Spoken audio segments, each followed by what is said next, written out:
Okey, ini ialah penjelasan detail bagi bidang kuasa kehakiman ataupun judiciary ataupun institusi undang-undang di Malaysia terdiri daripada sistem kehakiman iaitu mahkamah yang paling penting. Okay. Jadi untuk pengetahuan kamu, terdapat 5 hierarki maksudnya susunan mahkamah di Malaysia. Yang paling atas sekali ialah Mahkamah Persekutuan, Rayuan, diikuti Mahkamah Tinggi, lepas tu Session dan Magistrate.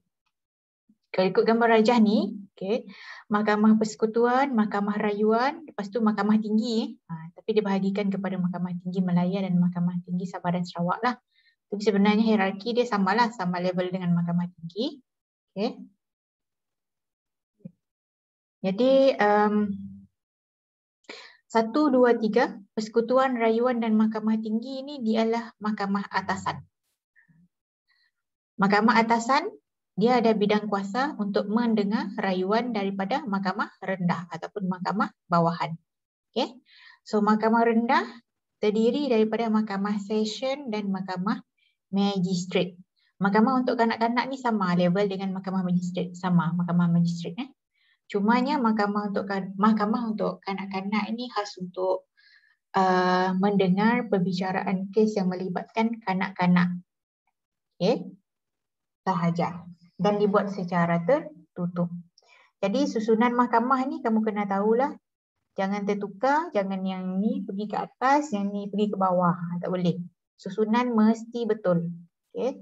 Jadi mahkamah rendah hanya ada 2 saja, session dan magistrate. Jangan sebut section ni, session. Dia tak ada K. Mahkamah session saja. Okay. Mahkamah magistrate paling bawah diikuti mahkamah session. Lepas tu mahkamah atasan, mahkamah tinggi, mahkamah rayuan dan persekutuan. Okay. Saya harap you all boleh ingat. Susunan dia kena betul. Ada 5. Okay. Jadi bila dah tahu dia punya susunan, kita tengok dia punya bidang kuasa. Bidang kuasa ni maksudnya skop, apakah perbicaraan, kes-kes yang boleh didengar di Mahkamah Persekutuan contohnya. Apa kes yang didengar di Mahkamah Magistrate. Kenapa mahkamah ada sampai 5 level? Sebab bidang kuasa ataupun job skopnya adalah berbeza. Sebab tu dia sampai 5 level. Okay. Right. Okay. Hopefully tak ada lagi yang dalam waiting room. Jadi Madam teruskan. Mahkamah Persekutuan, mahkamah paling atas ialah dia punya tanggungjawab ialah menentukan kesahihan undang-undang yang dibuat di parlimen ataupun badan perundangan sesuatu negeri. Okay. Badan legislatif tadi maksudnya badan yang berkuasa untuk membuat perundangan. Okay. Mendengar rayuan dari Mahkamah Tinggi, sebab bawah Mahkamah Persekutuan ialah Mahkamah Rayuan dan Mahkamah Tinggi.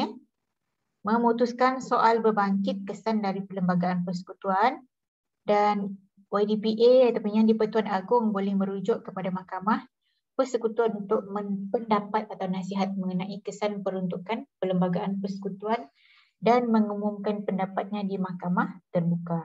Maksudnya di sini Mahkamah Persekutuan ni boleh bagi advice kepada Yang di-Pertuan Agong sekiranya berkaitan dengan isu perlembagaan. Okay. Okay, lepas tu di bawah Mahkamah Persekutuan ada Mahkamah Rayuan. Okay. Jadi nama pun Mahkamah Rayuan. Bidang kuasa Mahkamah Rayuan ialah memutuskan keputusan kes jenayah dan sivil di Mahkamah Tinggi dan apa-apa bidang kuasa lain yang diberikan oleh Perlembagaan Persekutuan. Jadi bagi yang baru join kelas hari ini, kamu kena baca apa perbezaan antara tanggungjawab jenayah dan sivil ni, dia ada beza. Tengok balik dalam slide, Madam ada jelaskan. Ada 5 perbezaan. Memang tak sama. Lepas tu, okay. Selepas Mahkamah Rayuan, di bawah Mahkamah Rayuan ada Mahkamah Tinggi. Okay. Jadi untuk bidang kuasa jenayah, Mahkamah Tinggi dia boleh mendengar kes jenayah yang melibatkan hukuman mati. Contohnya kesalahan membunuh dengan niat di bawah Seksyen 302 Kanun Keseksaan. Okay. Bidang kuasa sivil boleh memutuskan kes sivil yang tuntutan melebihi 1 juta ringgit.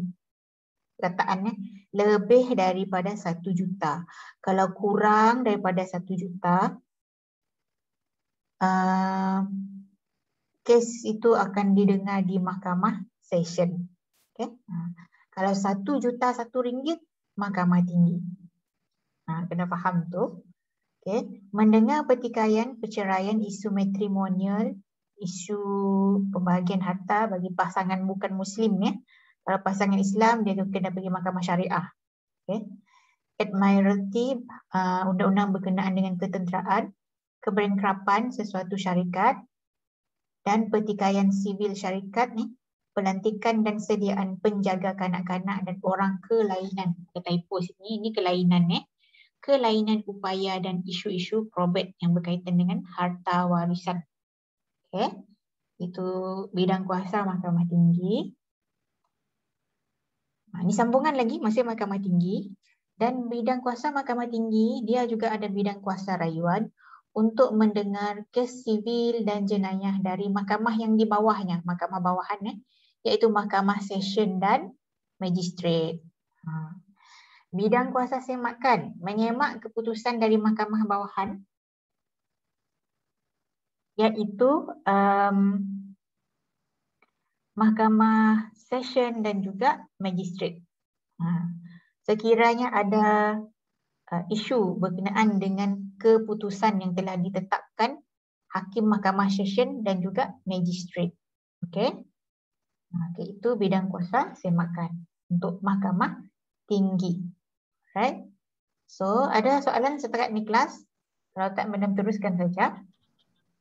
Tidak, Madam. Okey, Madam proceed. Okey, jadi selepas Mahkamah Tinggi, Mahkamah Rayuan dan Mahkamah Persekutuan, kita tengok bidang kuasa ataupun tugas-tugas Mahkamah Session. Dia sama juga, setiap mahkamah ni dia memang ada bidang kuasa sivil, ada bidang kuasa jenayah. Kes sivil ni melibatkan pertikaian yang melibatkan individu dengan individu. Kalau kes jenayah ni melibatkan pelanggaran undang-undang yang telah ditetapkan oleh kerajaan. Maksudnya, kesalahan jenayah ialah kesalahan yang dilakukan oleh seseorang terhadap undang-undang yang telah ditetapkan oleh kerajaan. Jadi kesalahan itu dianggap kesalahan terhadap kerajaan. Hanya kerajaan saja yang boleh menjatuhkan hukuman. Okey. Jadi bidang kuasa sivil Mahkamah Session, dia boleh dengar semua tuntutan. Tuntutan saman yang bernilai RM100,000 ke atas. RM100,000 sehingga tidak melebihi 1 juta. RM100,000 tapi tidak lebih 1 juta. Kalau lebih daripada 1 juta pergi mahkamah mana satu? Siapa boleh jawab? 1 juta RM1, mahkamah mana yang dengar? Tuntutan sivil. Mahkamah mana tadi? Madam explain tadi? Baru je Madam explain. Mahkamah Tinggi. Yes, Mahkamah Tinggi. Sebab bidang kuasa session ni tuntutannya RM100,000 sehingga 1 juta saja. Cun-cun 1 juta, tak boleh lebih 1 juta 10 sen pun tak boleh. Terus pergi Mahkamah Tinggi. Dan bidang kuasa jenayah mendengar semua kes jenayah kecuali kes yang melibatkan hukuman mati. Sama jugalah, hukuman mati ialah yang melibatkan kes jenayah yang melibatkan hukuman mati akan didengar di Mahkamah Tinggi. Sebab Mahkamah Tinggi saja yang ada bidang kuasa untuk mendengar kes ini yang melibatkan hukuman mati. Okay. Jadi kes-kes lain, kes liwat, kes rogol, kes rompak dan sebagainya semuanya di Mahkamah Session. Kecuali ada proses rayuan, itu nanti Madam explain supaya kamu tak keliru. Okay.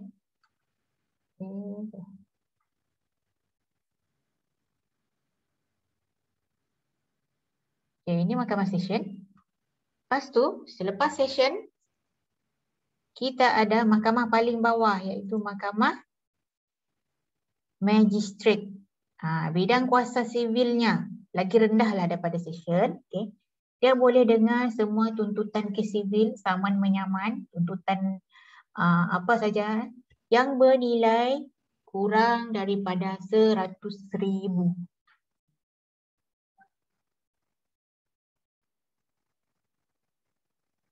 Okay. Kurang daripada 100,000. Jadi, contohnya tuntutan yang bernilai 50,000 akan dibawa didengar di mahkamah magistrate lah. Okay. Okay, mana kalau bidang kuasa jenayah mendengar semua kes jenayah yang tertakluk kepada hukuman denda dan penjara tidak lebih daripada 10 tahun atau denda sahaja.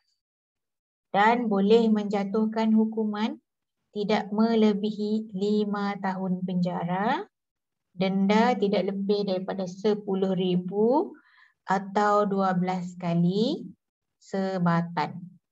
Itu bidang kuasa jenayah. Okey.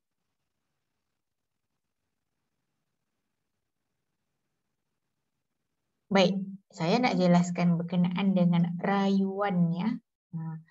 Okey. Kalau ikut struktur badan kehakiman, mahkamah rendah, ni untuk kes rayuan. Mahkamah rendah, dia tak ada bidang kuasa untuk mendengar rayuan, kes rayuan. Jadi, mana-mana kes rayuan di mahkamah magistrate dan mahkamah session secara automatik akan didengar di mahkamah tinggi. Sebab mahkamah tinggi, mahkamah rayuan dan persekutuan saja yang ada kuasa untuk mendengar kes rayuan. Okay, isunya apa benda kes rayuan? Okey, contoh untuk kes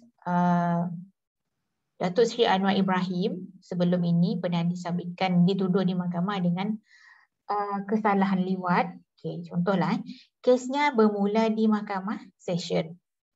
Tetapi kes itu rayuannya sehingga ke mahkamah persekutuan. Okey, bagaimana berlaku kes rayuan ni?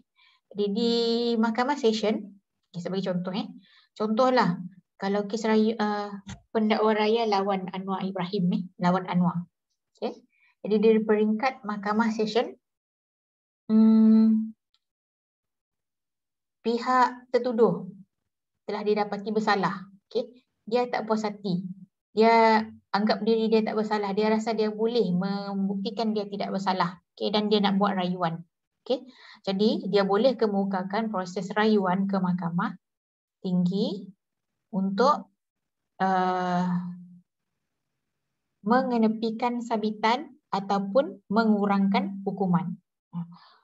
Jadi dia kena state lah dalam apa alasan dia buat rayuan tu. Okey.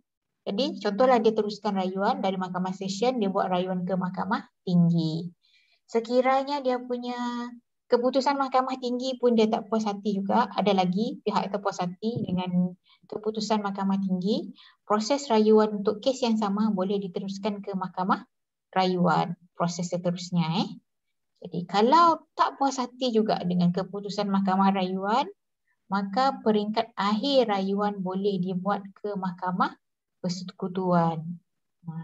Jadi semua keputusan mahkamah persekutuan adalah muktamad dan tidak boleh dirayu lagi.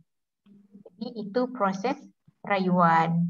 Jadi saya ada sebut tadi, mahkamah rendah dia tak ada bidang kuasa untuk dengar kes rayuan Sama juga kes mahkamah magistrate, kalau nak buat rayuan pun sama, dia akan terus ke mahkamah tinggi.